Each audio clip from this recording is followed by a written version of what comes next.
দুর্বার রাজশাহীর বিরুদ্ধে আইনগত ব্যবস্থা নেবে বিসিবি। চেক বাউন্স করা সহ একাধিক চুক্তি ভঙ্গ করায় এবার কঠোর হচ্ছে ক্রিকেট বোর্ড। এদিকে রোববার দেয়া চেক ব্যাংকে জমা দিলেও নগদায়ন হতে মঙ্গলবার পর্যন্ত অপেক্ষা করতে হবে রাজশাহীর ক্রিকেটারদের। বিদেশিদের মধ্যে রায়ান বার্ল, আফতাব আলমরা 50% টাকা পেয়ে ম্যাচ খেললেও দলের সঙ্গী হননি পাকিস্তানের মোহাম্মদ হারিস। দুর্বার রাজশাহীর দুর্নাম ছাড়া একটা দিনও কাটছে না। গেল কদিনের ধারাবাহিকতায় লিগ পর্বে তাদের শেষ ম্যাচের দিনও নতুন নাটক। রোববার লোকাল ক্রিকেটারদের হাতে 25% পারিশ্রমিকের চেক তুলে দিয়ে ম্যাচ খেলাতে রাজি করানো হয়। কথা ছিল সোমবার টাকা তোলা যাবে ব্যাংক থেকে, কিন্তু এদিন চেক জমার পর মঙ্গলবার পর্যন্ত অপেক্ষা করতে বলা হয়েছে। আশায় আশায় তাই ম্যাচ খেলা তাসকিন বিজয়দের, যদিও ফ্র্যাঞ্চাইজির উপর আর বিশ্বাস নেই তাদের। মালিক না দিলে শেষ পর্যন্ত বিসিবি পারিশ্রমিক পরিশোধ করবে এমন আশ্বাস পেয়েছেন ক্রিকেটাররা। আগের ম্যাচ বয়কট করলেও সিলেটের বিপক্ষে খেলতে মুখ ভার করে টিম বাসে উঠেন 4 বিদেশি।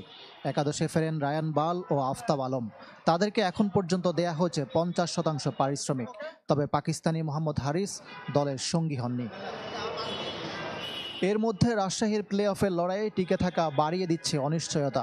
শেষ 4 চূড়ান্ত হতে আরও 3 দিনের অপেক্ষা। এই সময় হোটেলে থাকতেই হবে দলটাকে। বাকি আছে ক্রিকেটারদের 16 দিনের ভাতাও, হোটেল বিলও বকেয়া। মঙ্গলবার চেকের বিপরীতে টাকা তুলতে না পারলে কি হবে? এই পর্যন্ত রাজশাহী যা করেছে তার জন্য বিব্রত বিসিবি। মাঠে খেলা চালিয়ে নেওয়ার স্বার্থে ছাড় দিতে হয়েছে বোর্ডকে। রাজশাহী পারিশ্রমিক পরিশোধ করুক আর না করুক, মালিকের বিরুদ্ধে আইনি পদক্ষেপের প্রস্তুতি নিয়েছে বিসিবি। শুধু সময়ের অপেক্ষা। ইকরাম হুসাইন, চ্যানেল 24, ঢাকা। অবশেষে ঢাকার ক্রিকেট লিগ নিয়ে জট খুলেছে। বৃহস্পতিবার মাঠে গড়াবে প্রথম বিভাগ। ফেব্রুয়ারির শেষ অথবা মার্চের শুরুতে পর্দা উঠবে প্রিমিয়ার লিগের। বিসিবি গঠনতন্ত্র সংশোধনে নতুন করে কমিটি গঠনের আহ্বান জানিয়েছে ক্লাবগুলো।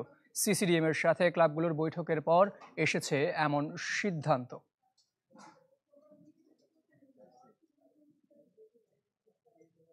অচলাবস্থা কাটতে শুরু করেছে ঢাকার ক্লাব ক্রিকেটে। ক্ষমতার বলে বন্ধ করে দেয়া প্রথম বিভাগ ক্রিকেট লিগ বৃহস্পতিবার থেকে মাঠে গড়াচ্ছে। ক্রিকেট কমিটি অফ ঢাকা মেট্রোপলিসের সাথে বৈঠক শেষে সুসংবাদ পেয়েছেন ক্রিকেটাররা। বৃহস্পতিবার 30 তারিখ সকালে আমরা টুর্নামেন্ট লিগটা শুরু করছি এবং ওপেনিং ম্যাচটা হবে সিলিকন ভ্যালি মাঠে। প্রথম বিভাগ লিগ শুরু হতে দেরি হওয়ায় পিছিয়েছে প্রিমিয়ার লিগও। গেলবারের মতো এবারও থাকছে না কোনো বিদেশি। ফার্স্ট ডিভিশন লিগের ফার্স্ট রাউন্ডটা যখন শেষ হবে তখনই প্রিমিয়ার ডিভিশনটা শুরু হবে। এটা যেই তারিখে হবে। হ্যাঁ, সো আমরা ফেব্রুয়ারির 8 তারিখ হয়তো মিটিংটা করব। 17, 18, 19-এর মধ্যে দলবদলটা দিব। চেষ্টা করব 27, 28 যখন আমাদের পারমিট করে শিডিউল তখন খেলাটা শুরু করতে। এরকম একটা প্ল্যান আমরা ডিসকাস করেছি আজকে। যে গঠনতন্ত্র সংশোধন নিয়ে এত ঝামেলা, সেই কমিটির কার্যক্রম স্থগিতে খুশি ক্লাব নেতারা। কমিটি ঢেলে সাজানোর পক্ষে তাদের অবস্থান। গঠনতন্ত্র সংশোধনী কমিটিতে ক্লাব প্রতিনিধি একজন থাকা, খেলোয়াড়দের ভিতরে একজন, আম্পায়ারদের ভিতরে একজন এবং বিসিবির থেকে একজন। এটা করলে মনে হয় সর্বগ্রহণযোগ্য একটি গঠনতন্ত্র সংশোধনী করা যেতে পারে। ঢাকার ক্রিকেট লিগ মানে বাংলাদেশের ক্রিকেট। কারণ ঢাকার ক্রিকেট ক্লাবগুলিতে শুধু ঢাকার অর্গানাইজারই ইনভলভ নাই, এখানে বাংলাদেশের সবাই কিন্তু ইনভলভ আছে। এটা আপনি দেখতে পারেন। আর খেলোয়াড়রা তো বাংলাদেশের আনাচে কানাচে থেকে শুরু করে প্রত্যেকটা খেলোয়াড়ই কিন্তু চায় ঢাকায় কখন খেলবে। কমানোর পরিবর্তে ঢাকার ক্লাবগুলো থেকে 4 পরিচালক বাড়িয়ে 16 জন করার দাবি ক্লাব কর্তাদের। রেদওয়ান শোয়েব, চ্যানেল 24, ঢাকা।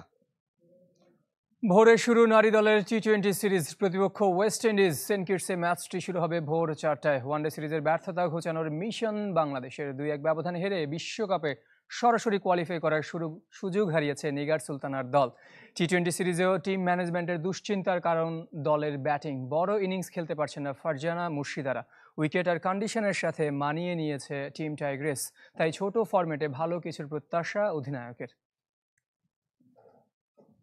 টিম যে আসলে বলবো যে একটু মোরালি ডাউন আছে, সেখান থেকে বেরোয় আসতে হলে টিম ওয়াইজ আসলে আমাদের একটা ভালো রেজাল্ট করতে হবে।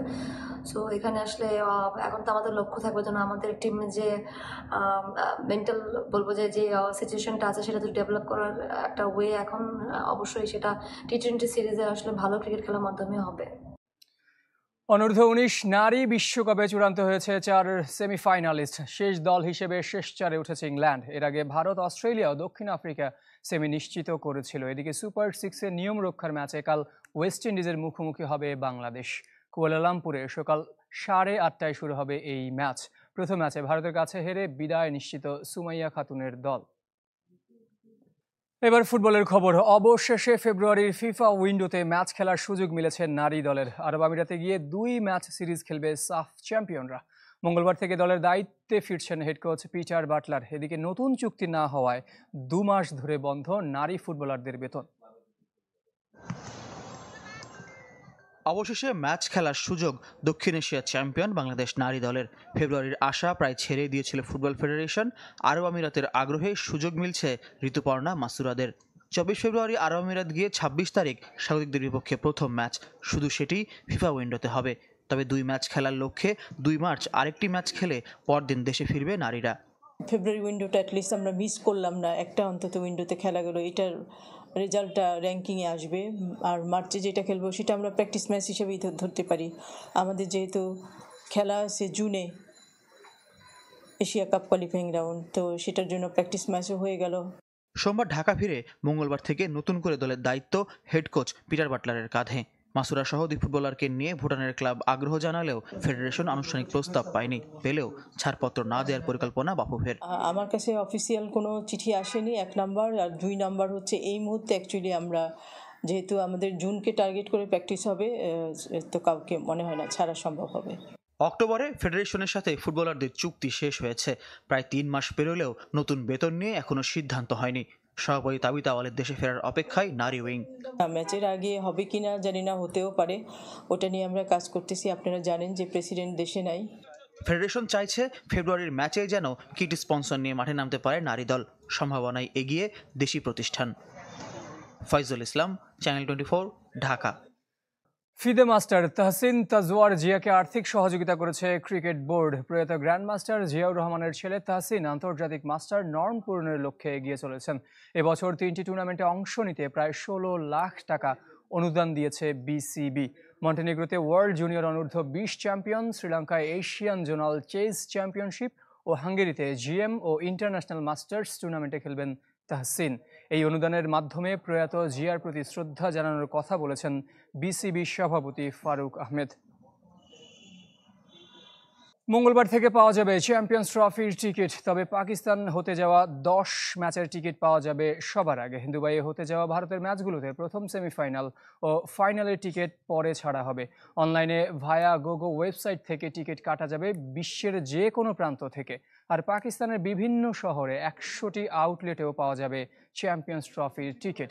টিকিটের সর্বনিম্ন মূল্য 1000 পাকিস্তানি রুপি। 19 ফেব্রুয়ারি থেকে শুরু হচ্ছে টুর্নামেন্ট, 9 মার্চ হবে ফাইনাল। আইসিসির বর্ষসেরা টেস্ট ক্রিকেটার হলেন ভারতের জসপ্রীত বুমরাহ। ওয়ানডে সেরা আজমতুল্লাহ ওমরজাই। অবিশ্বাস্য 2024 সাল পার করেছেন বুমরাহ। 13 টেস্টে 71 উইকেট নিয়েছেন তিনি।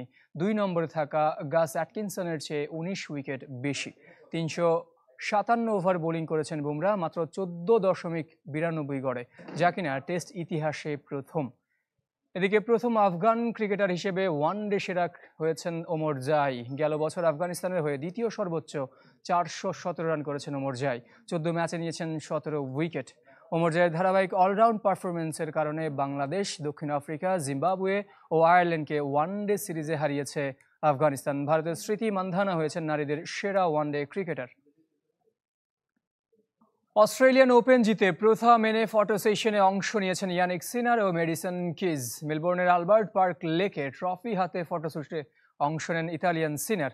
গতকাল আলেকজান্ডার জেভেরেভকে 3-0 সেটে হারিয়ে তৃতীয় গ্র্যান্ড স্লাম জিতেন সিনার, যার মধ্যে back to back Australian open. প্রথম ইতালিয়ান হিসেবে এই কীর্তি গড়েছেন তিনি। তবে ডোপ মামলার পরবর্তী শুনানি এপ্রিলে, শঙ্কায় তার ফ্রেঞ্চ ওপেনে অংশগ্রহণ। এদিকে ব্রাইটন বিচে নারী এককের চ্যাম্পিয়ন মেডিসন কিজ ফটো সেশনে অংশ নেন। 2 বারের চ্যাম্পিয়ন আরিনা সাবালেঙ্কাকে হারিয়ে প্রথম গ্র্যান্ড স্ল্যাম জিতেছেন এই মার্কিন তারকা। উন্মুক্ত যুগে চতুর্থ বয়সী খেলোয়াড় হিসেবে গ্র্যান্ড স্ল্যাম জিতেছেন তিনি। তার বয়স এখন 29। 46 বারের চেষ্টায় এই ট্রফি মেডিসন কিজের।